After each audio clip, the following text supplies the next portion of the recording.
Pues buenas tardes. Eh, Vamos a seguir abordando el libro del cuadrante, la segunda parte, y continuamos con el capítulo 9 y 10 que tratan sobre cómo cómo se vivía en tiempos de Jesús el sábado. Voy a haceros un pequeño resumito. Vamos a compartir. Bien. Bueno, pues aquí tenemos esta primera presentación que es sobre el capítulo 9. Eh, a mí me ha sorprendido alguna cosita que luego caeremos sobre ella y bueno, creo que ayuda bastante a saber la importancia del sábado para ellos, que en las escrituras, en el Nuevo Testamento, nos aparece constantemente en muchas ocasiones. ¿Vale? Bueno, pues tenemos que lo he dividido este primer capítulo en momentos y normas de descanso y cierre del día, del sábado. La verdad que el capítulo es bastante, nos muestra bastante cómo una familia vivía el sábado. Ellos no lo vivían, pero se han propuesto vivirlo como lo hacían los judíos, ¿no? Primeramente aparece el baño de purificación, sobre todo para los hombres, que son los que van a acudir a la sinagoga. El baño y no solo el mantenerse limpios, sino más que nada es un acto de purificación para ir lo más limpio a la ceremonia. Luego hay otros momentos que se realizan en casa, que es el encendido de las velas, que tienen un significado muy profundo, que duran todo el día, ¿no? Esas velas se encienden con una plegaria en la que se pide que se purifique y que tenga bendición para educar a los hijos que no han acudido. Luego está la bendición del Kitut, que es la bendición del vino y el pan con tres fórmulas litúrgicas diferentes, ¿no? Que entiendo que era donde Jesús se apoyó, luego recurriremos y luego iremos hacia ello, ¿vale? Y, y finalmente está como rito la preparación de la mesa, ¿no? Y cómo se prepara también la comida en familia, ¿no? Reviviendo la última cena de Jesús, en este caso, pero bueno, tenía otro objetivo, lo que era el Sabbat para los judíos, ¿no? Que luego hablaremos de él. Habla también en este capítulo sobre las normas de descanso, ¿no? Que ese día está pensado para descansar, ¿no? Se prohíbe cocinar, encender fuego, escribir, coser, en el caso femenino, o transportar objetos, quizá en este caso más de los hombres. Como he dicho anteriormente, hay mucha diferencia entre las prohibiciones para hombres y mujeres, en la observancia del día, qué se puede y qué no se puede hacer. Y luego está que concluye el día con el Abdalá, ¿no? Sobre todo se llega al atardecer del sábado y marca el fin mediante una oración y cuatro bendiciones sobre el vino, sobre las hierbas, sobre la luz y sobre la separación de los sagrados. Todo esto nos lo cuentan de una manera muy literaria y la verdad que bastante amena, que a mí me ha dado una visión diferente de lo que era un sábado. He intentado imaginármela cómo sería ahora. Eh, no, esta me hizo. A ver qué ha pasado aquí. Creo que. Un segundín.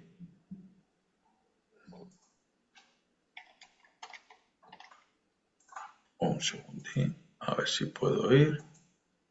Vale. Es que se me ha colado esta. Aquí. No. Ay. Un segundo. Voy a dejar. Un segundo, porque se me ha colado. Yo juraría que tenía aquí 3 diapositivas.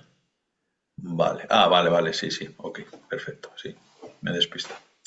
Vale, voy a continuar. El capítulo... Vale. Vamos a continuar con el capítulo 10, donde Sicre ya nos cuenta de una manera que de una manera mucho más exhaustiva cómo vivían el sábado y cómo se entendía el sábado como liturgia y como descanso. Eh, Podemos sacar estas 6 ideas, ¿no? El tema de lo sagrado, el sábado no es un descanso meramente profano, o sea, no es solo para descansar, sino es un día consagrado a Yahvé, a Dios, que forma parte esencial de la alianza de Dios. O sea, este sábado ellos no lo pueden deslindar de la alianza que habían hecho con Dios. Por eso la importancia que le daban los escribas y los fariseos. Renuncia, observar el sábado, o sea, cuidar bien el sábado, que todo se realiza bien, implica renunciar al afán de ganancia, que es un hecho de los que más me ha sorprendido, cómo renunciamos a todo lo que el mundo conlleva, sí, renunciando a la ganancia de ese día, y someterse a un ritmo humano de alternancia entre trabajo y reposo. Me ha recordado mucho al de los monasterios, imitando el descanso divino tras la creación, ¿no? Lo que nos aparece en Génesis. El tema de las prohibiciones, el profanar, el sábado se considera tan grave que Jeremías, luego leeremos cuando los pongamos las lecturas de Jeremías, que las cita aquí Sicre, lo vincula a la destrucción de Jerusalén. Y los macabeos prefirieron morir antes que violar el descanso. Luego habla que modificaron esta norma para que no sucediese eso. Claro, si los demás pueblos sabían que el sábado ellos no iban a hacer nada, pues todo el mundo intentaba colonizarlos, ¿no? Y por eso luego se cambió en cierta medida. Habla también del celo extremo, ¿no? Que es lo que vivió Jesús. La casuística sabática se hizo extremadamente rigurosa. La misa enumera 39 trabajos prohibidos, desde orar y escribir hasta encender el fuego y transportar objetos. Y cita, que es muy bonito, en un manuscrito del Qumran, que prescribe no hacer nada que deje ganancia y planifique el día siguiente. O sea, uno se tenía que olvidar de todo en el sábado, tanto de lo pasado como de lo futuro. No, pues solo se podía dedicar era consagrado a Yahvé ese día. Y luego está en cuanto a la oración. Habla en el texto, se hablan de varias, entre ellas del Kaddish, que es doxia en arameo, es la oración más célebre del culto sabático y que comparte con el Padre Nuestro bastante, ¿no? La santificación del nombre, la súplica comunitaria y la evolución de la fórmula. Aquí sí que en la exposición habla de la lentitud al rezar las oraciones, ¿no? Como toda oración debe ser recitada de forma lenta y pausada para que cale en nosotros. En el texto aparecen varias que se recitan en diferentes momentos.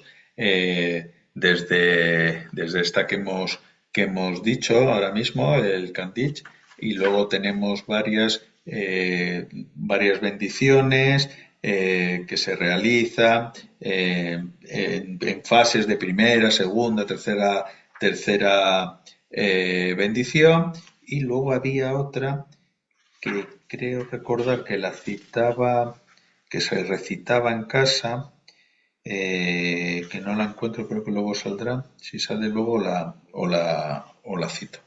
¿Vale? Sobre todo esto, a mí me han surgido estas preguntas, ¿no?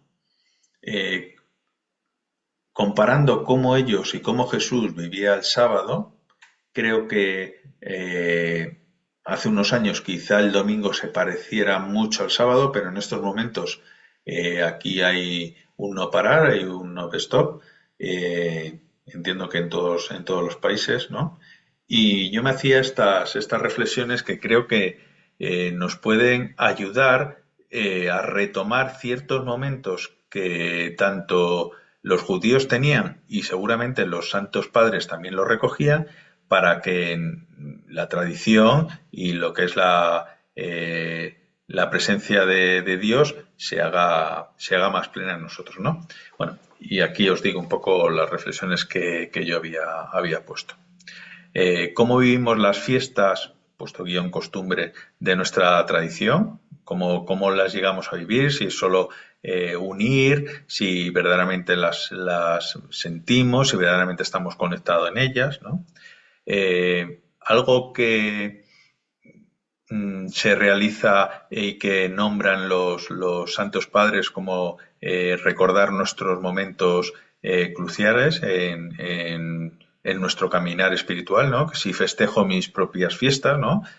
Cuando, por ejemplo, fui bautizado, no sé, esos hechos particulares que hacen que como los judíos recordaban sus hechos principales, la salida de Egipto, cómo Abraham salió, ¿no? Pues todos esos hechos también los podemos trasladar a nuestra propia vida, que creo que también nos puede ayudar.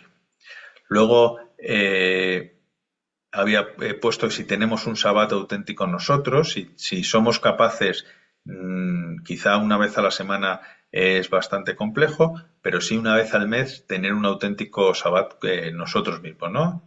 Parar de todo, hacer un desierto un día al mes. Eh, Luego también, si podemos comparar nuestro domingo con el sabbat judío, qué reflexiones podemos hacer, cómo se vive en nuestros diferentes países el domingo y cómo, en comparación, cómo se vivía el sabbat judío en tiempos de Jesús. Y para finalizar, ha hablado de cómo son nuestras oraciones, ellos las tenían muy tipificadas, como habéis podido ver, y si las rezamos pausadamente, más que pausadamente es que las recemos de una forma que entablemos una conexión real con la divinidad, ¿no? No que sea solo una palabra que vamos recitando, que yo creo que muchas de ellas, si no estamos presentes, se convierten en eso. Bueno, para finalizar, voy un poco a hacer memoria de los dos capítulos, ¿vale? Por si se me había olvidado algo. Creo que os había dicho los tipos de bendiciones, que había otra oración, el catis es la que me sale. Bueno, esa no veo ninguna más. Me sonaba a mí que había por lo menos dos o tres. Y bueno, sí que os quería decir un poco el sentido del sábado, cómo llegó el sábado a ellos, ¿no? Habla de que inicialmente se concebía como un día de reposo tras la cosecha que aparece en Génesis, pero aquí lo clave es lo que aparece en el Deuteronomio 5:14, ¿no? Donde destaca el descanso social y humano, ¿no?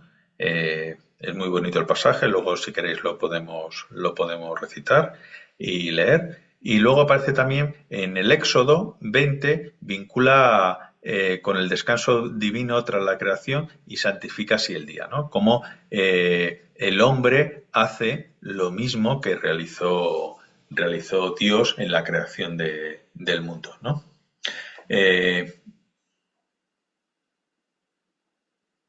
¿Qué más cositas que se me hayan olvidado? Vale.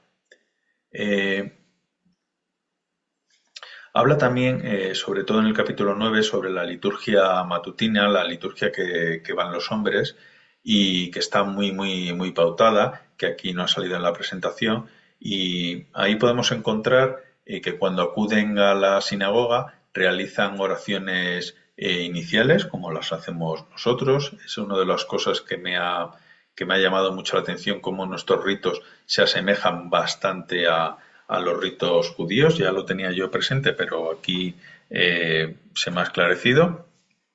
Luego habla que se hacía una lectura y un comentario de la Torá, ¿vale? Y luego había, como nosotros también realizamos, unas oraciones finales que incluyen tanto bendiciones como cánticos. Luego hablaba del Camí, que ya lo hemos repasado, y bueno, y poco más, porque luego hay alguna referencia al Evangelio que, que las podemos luego revisar más tarde. Vale, pues voy a dejar de compartir, voy a dejar de grabar y vuelta a grabar.